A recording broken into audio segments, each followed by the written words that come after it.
Detergent, mura, pero nagdadagdag ka ng bleach.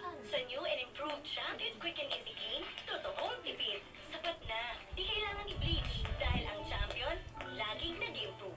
Champion Quick and Easy Clean, tapat po sa inyo.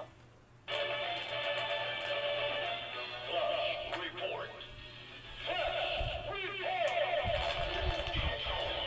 Ay, nako, may kwento ko riyan sa mga taga-Antipolo. Naku, meron daw akong isang lalaking naririyan po sa tuktok ng istasyon ng LRT2 sa Antipolo. Ay ano nangyari riyan? Isang lalaki ang nasa tuktok po ngayon ng istasyon ng LRT2 sa Antipolo at sinisika pong maisalba ng mga otoridad. Ayon po sa kanilang mayor doon, si Mayor Jun. At dahil ongoing ng rescue operations, pinapayuhan ng mga motorista na mapapadaan po dyan sa lugar na yan na humanap muna ng alternatibong ruta para makaiwas po sa abala. Ulitin po natin, kung kayo ay gigiyari yan sa may area po ng Antipolo, lalo po dun sa may area po ng LRT2, sa Antipolo Station, may mga rescuer po riyang hinihimo kong pababain yung lalaking nasa tuktok ngayon ng LRT2 dyan po sa Antipolo Station. Kaya huwag na muna ako kayong tumuloy riyan at baka po mabalaaw lang kayo sa traffic.